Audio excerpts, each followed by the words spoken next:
दाहिने हाथ को जोर लगाने वाले मुश्किल या कठिन कामों के लिए रखा गया था। बाएं हाथ को कोमल सौम्य कार्यों के लिए रखा गया था। ये एक योगिक सिद्धांत है कि आप ताकत लगाने वाले काम के लिए अपने बाएं हाथ का उपयोग नहीं करते हैं, क्योंकि बाईं ओर को दिल को संचालित करने की जिम्मेदारी होती है, जो कोई छोटी बात नहीं है।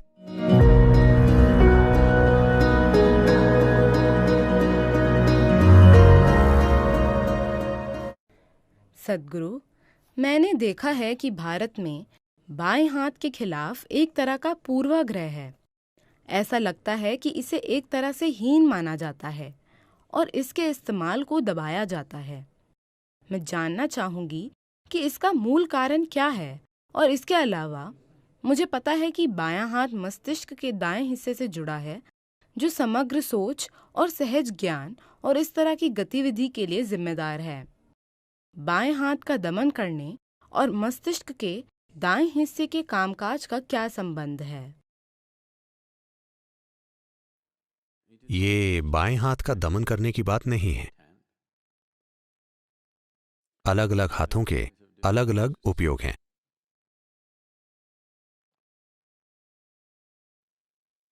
सभी भारतीय अपना सिर नीचे झुका रहे हैं।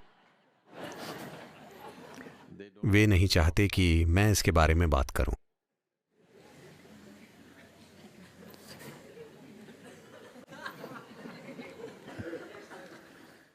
और अतीत में बहुत शक्तिशाली कीटाणुनाशक मौजूद नहीं थे, तो बाएं हाथ को एक खास तरीके से इस्तेमाल किया जाता था। इतना ही नहीं, दाहिने हाथ को ताकत लगाने वाले मुश्किल या कठिन कामों के लिए रखा गया था। बाएं हाथ को कोमल सौम्य कार्यों के लिए रखा गया था। ये कोई सांस्कृतिक चीज नहीं है। वैसे समय के साथ ये एक सांस्कृतिक चीज बन गई है।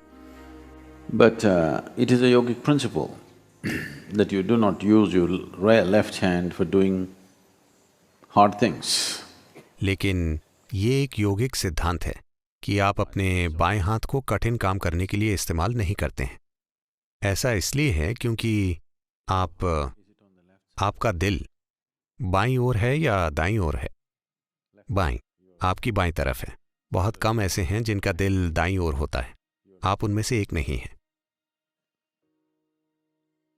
दिल का संचालन बाईं ओर होने के कारण अगर आप बाएं हाथ वाले हैं, अगर आप अपने बाएं हाथ का उपयोग अधिक कठिन, शारीरिक रूप से कठिन कार्यों के लिए कर रहे हैं, तो ऐसा एक शोध है जो दर्शाता है कि बाएं हाथ वाले लोग दाहिने हाथ वाले लोगों की तुलना में औसतन 7 साल कम जीते हैं, क्योंकि बाईं ओर को दिल को संचालित करने की जिम्मेदारी होती है, जो कोई छोटी बात नहीं है। तो बाएं हाथ को जोर लगाने वाला काम नहीं करना चाहिए।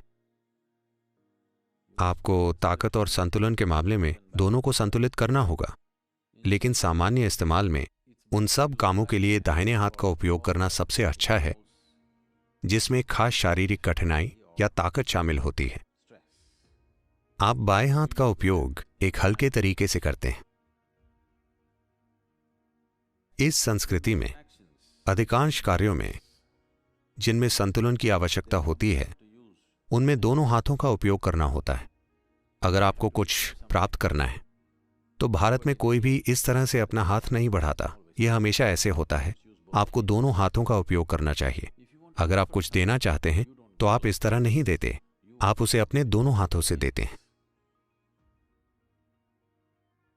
तो जिस किसी चीज में संतुलन की आवश्यकता होती है, आप अपने दोनों हाथों का उपयोग करते हैं। ऐसी कोई भी चीज जिसमें शारीरिक रूप से कठिन कार्य की जरूरत होती है, आप सीधे हाथ का उपयोग करते हैं। कुछ दूसरे कार्यों के लिए आप बाएं हाथ का इस्तेमाल करते हैं। यह ऐसी समझ है जो शरीर को एक खास तरीके से देखकर आई है। अगर आप अपने बाएं हाथ का उपयोग करते हैं, तो आपका बायां या दाहिना मस्तिष्क सक्रिय नहीं होता। नहीं, ये वैसे काम नहीं करता, वरना सभी बाएं हाथ वालों का मस्तिष्क अपने उफान पर होता। जरूरी नहीं कि वैसा हो। ऊर्जा की दृष्टि से अगर आपका बायां हिस्सा अधिक सक्रिय है तो संभव है कि आपके मस्तिष्क का सहज ज्ञान आयाम सक्रिय हो जाए। ऐसा नहीं कि यह असंभव है, हम जानते हैं, और हमारे पास बाईं ओर के लिए बहुत सारी साधनाएं हैं। अगर आप देवी मंदिर गए हैं तो सब कुछ बाईं ओर है, क्योंकि आपके भीतर ये ईडा है, ये पिंगाला है, ये पुल्लिंग है, ये स्त्रीलिंग है। स्त्रैण को एक खास तरीके से संभाला जाना चाहिए और पौरुष को बहुत अलग तरीके से, क्योंकि पुरुष और स्त्री के मुख्य लक्षण मूल रूप से अलग हैं। ये इसका सवाल नहीं है कि ये, देखिए, लोगों के लिए सोचना बहुत अपरिपक्व है कि कौन सा बेहतर है। एक अपरिपक्व मन ही ये सोच सकता है कि कौन सा श्रेष्ठ है। ये श्रेष्ठता का सवाल नहीं है, ये एक अंतर है। अगर आप अंतर को नहीं पहचानते तो आप जीवन के प्रति संवेदनशील नहीं होंगे। अगर आप हर चीज को बराबर करने की कोशिश करते हैं तो जीवन के बारे में पूरी संवेदनशीलता चली जाएगी। आपको अंतर को पहचानना होगा, लेकिन जरूरी नहीं है ये अंतर एक भेदभाव की प्रक्रिया का रूप ले ले। अंतर अंतर होते हैं, इनकी प्रकृति भेदभाव की नहीं है। अभी पुरुषों को इस कुंड में जाने की अनुमति नहीं है, यह भेदभाव है, ये बस एक अंतर है। तो दाएं और बाएं को अलग अलग तरह से इस्तेमाल करते हैं। ऐसा नहीं है कि एक दूसरे से श्रेष्ठ है, वो अलग हैं और उन्हें अलग तरीकों से काम में लिया जाना चाहिए।